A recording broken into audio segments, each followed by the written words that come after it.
Hi எல்லாருக்கும் வணக்கம். Welcome back to my channel Kalas vlogs. This is Kaladevi. இன்றைக்கி நம்ம இந்த வீடியோவில் எதை பற்றி பார்க்க போகிறோம் அப்படின்னா இது ஒரு சண்டே vlog தான். சண்டே நம்ம வீட்டில் இன்றைக்கி காலையில் மதியம் 3 வேளையுமே நான்வெஜ் தான். காலையில் சிக்கன் எடுத்து குழம்பு வச்சுட்டாங்க அத்தை. இப்போ இட்லிக்கு அது சைட் டிஷ்ஷு. மத்தியானம் முட்டை தொக்கு சிம்பிளாக சாப்பிட்டுக்கிட்டோம். ஏன்னா ஈவினிங் ஒரு ஃபங்க்ஷன் போகிறோம், அங்கே பிரியாணி அப்படின்றதுனால மத்தியானம் கொஞ்சம் சிம்பிளாக செஞ்சாச்சு. ஆக்சுவலாக லஞ்சுக்கு ஃபிஷ் எடுக்கலாம் அப்படின்னு பிளான் பண்ணியிருந்தோம். பட் ஈவினிங் பிரியாணி சாப்பிட போகிறோம் அப்படின்றதுனால கொஞ்சம் ஹெவியாகிடுமேன்னு சொல்லிட்டு ஃபிஷ் எடுத்துக்கல. ஸோ முட்டை தொக்கு பண்ணி ரசம் வச்சு சாப்பிட்டுக்கிட்டோம். சிக்கன் குழம்பு அப்புறம் முட்டை தொக்கு எப்படி பண்ணோம் அப்படின்றத உங்களுக்கு நான் காமிக்க போகிறேன். ஸோ வீடியோ ஸ்கிப் பண்ணாமல் பாருங்கள். இஞ்சி பூண்டு பேஸ்ட்டு பார்த்தீங்கன்னா நாங்கள் ஒன் டைம் அரைச்சி வச்சுருவோம். பட் அதுவே ஒரு 2-3-3 வீக்ஸ்க்கு கரெக்டாக இருக்கும். ஆனால் அது தீர்ந்துச்சு அப்படின்னா அதுக்கப்புறம் நாங்கள் நான்வெஜ் பண்ணும்போது கொஞ்சம் கஷ்டம். ஏன்னா காலைல உட்காந்து பூண்டு உரிச்சிட்டு அப்புறம் இஞ்சிலாம் பீல் பண்ணி எல்லாம் உரிச்சிட்டு ஸோ அதுக்கு கொஞ்சம் டைம் எடுக்கும். அதனால நாங்கள் ஸ்டாஃபுக்கு கொஞ்சம் நிறையா சிக்கன் கிரேவி பண்ணுறதுக்கு சிக்கன் ஒரு 250 கிராம்ஸ் எடுத்திருக்காங்க. ஸோ அதை க்ளீன் பண்ணிவிட்டு அதுக்கு தாளிக்கிறதுக்கு வெங்காயம் தக்காளி எல்லாமே கட் பண்ணி ரெடியாக வச்சாச்சு. ஸோ இது நாங்கள் வீட்லேயே காய வச்சு அரைக்கிற மசாலாத்தூள். சாம்பாருக்கு எல்லா குழம்புக்குமே இது தான் நாங்கள் யூஸ் பண்ணுவோம். எக்ஸ்ட்ரா வெளியில் கடையில் வாங்குகிற மசாலாலாம் எதுவுமே போட மாட்டோம். ஸோ மசாலா கொஞ்சம் கண்டெய்னரில் காலி ஆகிடுச்சின்னு சொல்லிவிட்டு இதுலேருந்து எடுத்து ஃபில் பண்ணிக்கிட்டேன். இப்போ தாளிச்சிடலாம் குழம்பு. குக்கரில் தேவையான அளவு எண்ணெய் ஊற்றிக்கணும். கடுகு உளுத்தம்பருப்பு போட்டு கடுகு வெடிச்சதுக்கப்புறம் கருவேப்பிலை சேர்த்துக்கிட்டு அதுக்கப்புறம் கட் பண்ணி வச்சுருக்கிற வெங்காயத்தை ஆட் பண்ணிக்கோங்க. வெங்காயம் நல்லா வதங்கட்டும். வெங்காயம் வதங்கினதுக்கப்புறம் இஞ்சி பூண்டு பேஸ்ட்டு ஒரு 2 ஸ்பூன் போட்டுக்கோங்க. இஞ்சி பூண்டு பேஸ்ட்டை ஆட் பண்ணதுக்கப்புறம் நல்லா பச்சை வாசனம் போகிற வரைக்கும் நல்லா வதக்கிக்கணும். வதக்கி எடுத்ததுக்கப்புறமா மீடியம் சைஸ் தக்காளி, ஒரு தக்காளி கட் பண்ணி வச்சுருக்கோம் இல்லையா, அந்த தக்காளியை ஆட் பண்ணிக்கோங்க.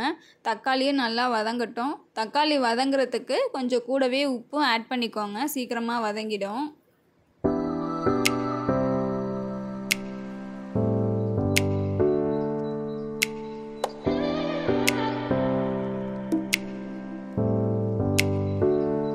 தக்காளி நல்லா வதங்கினதுக்கப்புறம் க்ளீன் பண்ணி வச்சுருக்க சிக்கன் ஆட் பண்ணிக்கோங்க. அது நல்லா வேகட்டும்.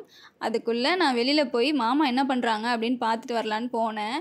மாமா நாங்கள் வீட்டில் ஒரு பானை வாங்கியிருந்தோம். ஆக்சுவலாக சரி வெயில் காலமாக இருக்கே சில்லுன்னு குடிக்கலான்ட்டு. பட் அது ரொம்ப லீக் ஆகி தண்ணி வெளியில் வந்துக்கிட்டே இருந்தது. ஸோ சிமெண்ட்டை வச்சு அதை ஃபுல்லாகவே கவர் பண்ணிட்டாங்க மாமா.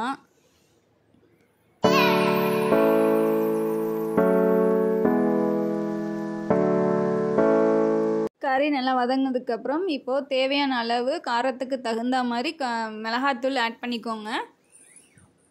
நாங்கள் 2 ஸ்பூன் ஆட் பண்ணியிருக்கோம். காரம் நாங்கள் அதிகமாக சாப்பிட மாட்டோம், கம்மியாக தான் சாப்பிடுவோம்.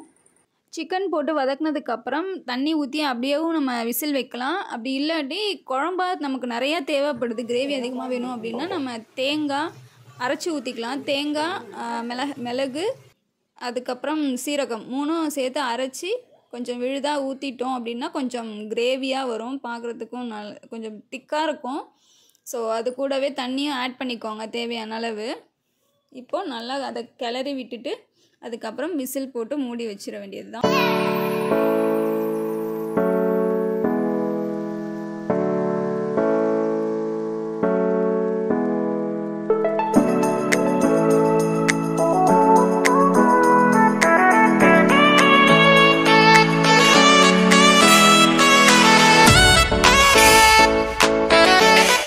விசில் வந்ததுக்கப்புறமா நம்ம ஓப்பன் பண்ணி பார்க்கலாம், கேஸ் ரிலீஸ் ஆனதுக்கப்புறமா.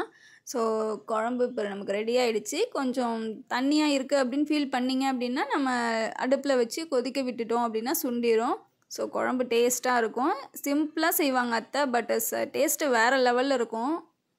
ஸோ மார்னிங் பிரேக்ஃபாஸ்ட்டு சூப்பராக முடிச்சாச்சு. நெக்ஸ்ட்டு முட்டை தொக்கு லஞ்சுக்காக ப்ரிப்பேர் பண்ணிக்கிட்டு இருந்தோம். அதுக்கு வெங்காயம் ஒரு பெரிய வெங்காயமாக 3 பெரிய வெங்காயம் எடுத்து குட்டியாக கட் பண்ணணும். அதாவது ஃபைனாக கட் பண்ணிக்கணும்.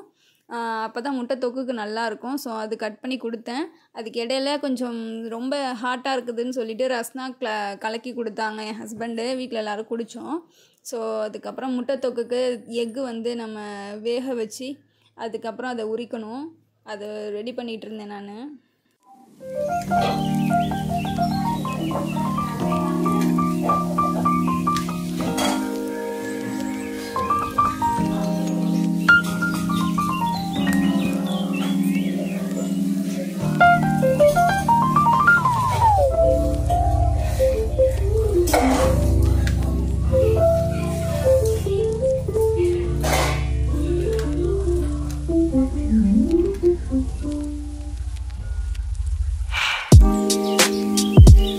இப்போது முட்டைத்தொக்கு எப்படி செய்கிறது அப்படின்னு நான் உங்களுக்கு சிம்பிளாக சொல்லிடுறேன். முட்டைத்தொக்கு பண்ணுறதுக்கு ஒரு கடாயில் தேவையான அளவு எண்ணெய் ஊற்றிக்கோங்க. கடுகு, உளுத்தம்பருப்பு, கருவேப்பிலை 3மே தாளிக்கிறதுக்கு எடுத்துக்கோங்க. கடுகு வெடித்ததுக்கு அப்புறமா கட் பண்ணி வச்சுருக்கிற வெங்காயத்தை அது கூட ஆட் பண்ணிக்கோங்க. வெங்காயம் கொஞ்சம் நல்லா வதங்கட்டும். வதங்கினதுக்கு அப்புறமா மசாலாத்தூள் ஒரு 2 ஸ்பூன் சேர்த்துக்கோங்க. காரத்துக்கு தகுந்த மாதிரி உங்களுக்கு எக்ஸ்ட்ரா வேணும் அப்படின்னா எக்ஸ்ட்ராவும் சேர்த்துக்கோங்க. அது மிளகாத்தூள் போட்டதுக்கப்புறமா வதங்கிறதுக்கு கொஞ்சம் தண்ணி ஊற்றணும். தண்ணி ரொம்ப ஊற்றிடக்கூடாது, ரொம்ப தண்ணியாகிடும். அதனால கொஞ்சம் கம்மியாக தான் ஊற்றணும். 1 டம்ளர் தான் ஊற்றணும் தண்ணி. அதிலே வதங்கட்டும் நல்லா.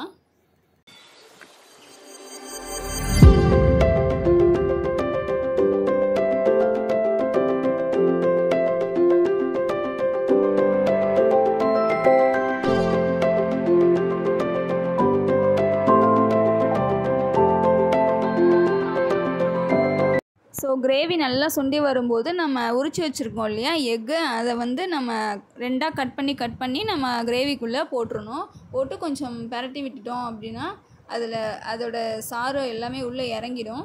சூப்பராக இருக்கும், டேஸ்ட்டு நல்லாயிருக்கும். அதுக்கு சைட் டிஷ்ஷு ரசம் வச்சுக்கிட்டிங்க அப்படின்னா வேறு லெவலில் இருக்கும் டேஸ்ட்டு. ஸோ முட்டைத்தொக்கு ரசம் சூப்பர் காம்பினேஷன். ஃபைனலாக எக்கு கிரேவி ரெடி ஆகிடுச்சு. ஸோ நீங்களும் இது மாதிரி ட்ரை பண்ணுங்கள். ரொம்ப சிம்பிள். நான்வெஜ் சாப்பிடணும் அப்படின்னு ஆசைப்பட்டீங்க, அந்த டைம் சிக்கன் மட்டன் எதுவும் எடுக்க முடியல அப்படின்னா இது சிம்பிளாக செஞ்சு கொடுத்துக்குங்க. ஸோ லஞ்சு சாப்பிட்டு முடிச்சுட்டு அதுக்கப்புறமா நாங்கள் ஃபங்க்ஷன் போகிறோம் அப்படின்னு சொன்னோம் இல்லையா, அதனால் கொஞ்சம் ஏர்லியராகவே கிளம்பிட்டோம். நாங்கள் தான் போகிறோம், நாங்கள் 3 பேர் போகிறோம். அத்தை, மாமா, நான். என் ஹஸ்பண்ட் பாட்டு கிளாஸ் போகிறதுனால அவங்க தனியாக அந்த சைடு போகிறாங்க. ஸோ நான், மாமா, அத்தை 3 பேரும் ரெடியாகி காரில் கிளம்பியாச்சு. ஸோ ஃபங்க்ஷனுக்கு இப்படி போயிருக்கனே மேக்கப்பே இல்லாமல் அப்படின்னு யோசிக்காதீங்க. இப்போது போயிட்டு அண்ணி வீட்டில் போய் நாங்கள் இருப்போம். அண்ணி வீட்டிலேருந்து ரெடியாகி அப்புறம் ஃபங்க்ஷனுக்கு கிளம்பி போவோம். ஸோ இதுதான் என்னோடய அவுட்ஃபிட் இன்றைக்கி. அத்தைக்கும் அவுட்ஃபிட் இது தான். நாங்கள் 2 பேரும் கிளம்பியாச்சு ஃபங்க்ஷனுக்கு. கீழே போயிட்டாங்க, ஃபங்க்ஷன் போயிட்டாங்க. அத்தை ஸோ நம்ம இப்போ ஃபங்க்ஷனுக்கு ரெடி ஆயாச்சு, கிளம்பி போக போகிறோம். ஸோ மண்டபத்தில் போய் நம்ம மீட் பண்ணலாம்.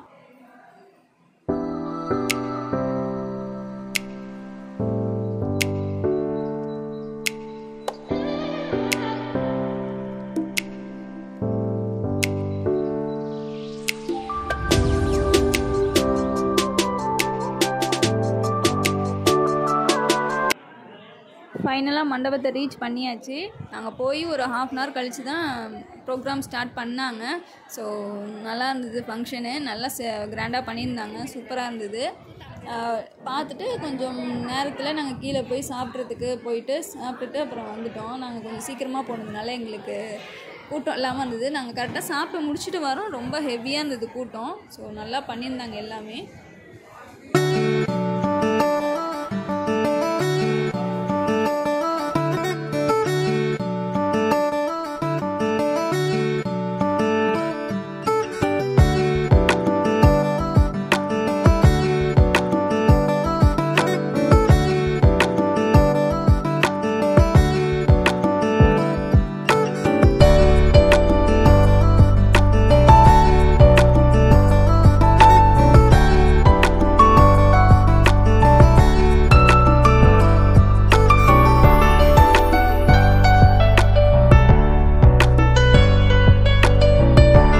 ஃபங்க்ஷன்லாம் போயிட்டு வீட்டுக்கு வந்தாச்சு. ஸோ மேக்கப் போட்டு போன ஃபங்க்ஷனுக்கு. ஸோ அதை கொஞ்சம் ரிமூவ் பண்ணால் தான் எனக்கு நிம்மதியாக இருக்கும். ஃபேஸ் வாஷ் வச்சு நல்லா முகம் க்ளீன் பண்ணிட்டேன். க்ளீன் பண்ணதுக்கு அப்புறம் தான் கொஞ்சம் ஃப்ரெஷ்ஷாகவே எனக்கு ஃபீல் ஆச்சு. ஸோ மேக்கப் எப்போல்லாம் நம்ம போட்டிருக்கோமோ அந்த டைம் மட்டும் நம்ம நைட்டில் ஸ்கின் கேர் பண்ணிக்கிறது. ஸ்கின் கேர்னால் பெருசாக எதுவும் நான் பண்ணலாம் மாட்டேன், எதுவும் க்ரீம்லாம் அப்ளை பண்ணலாம் மாட்டேன் ஃபேஸில். ஜஸ்ட்டு ரிமூவ் பண்ணிவிடுவேன், மேக்கப்பை ரிமூவ் பண்ணிக்கிட்டு. மேக்கப் ரொம்ப ஹெவியாக இருக்குது, ஒரு கல்யாணம் அந்த மாதிரி போயிருந்தோம் அப்படின்னா நம்ம மேக்கப் ஃபுல்லாக சோப் போட்டு ரிமூவ் பண்ணிவிட்டு அதுக்கப்புறம் தேங்காய் எண்ணெயை கொஞ்சம் நல்லா ஃபேஸில் அப்ளை பண்ணிவிட்டு படுத்துப்பேன். அப்படி இல்லை, மேக்ஸிமம் அந்த மாதிரி பண்ண மாட்டேன், நான் மேக்கப்பே போட மாட்டேன். அப்படி இல்லை அப்படின்னா ஜஸ்ட்டு ஃபேஸ் வாஷ் பண்ணிட்டாலே எனக்கு நல்லா ஃப்ரீ ஆகிடும் ஃபேஸு.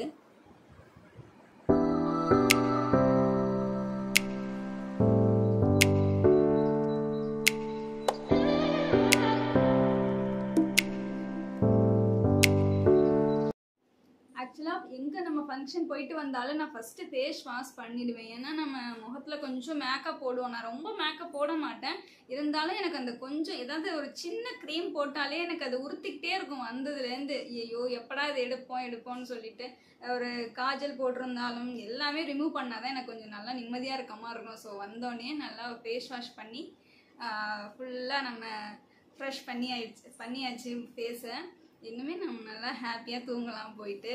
ஸோ நீங்களும் யார் இது மாதிரிலாம் மேக்கப் மூஞ்சில் இருந்தால் பிடிக்காது, நான் வந்து நைட்டு வந்தோடனே நான் வந்து ஃபுல்லாக ரிமூவ் பண்ணிட்டு தான் எனக்கு தூக்கமே வரும் அப்படின்னு இருந்தீங்கன்னா கமெண்ட் பண்ணுங்கள். ஸோ நான் அப்படி தான்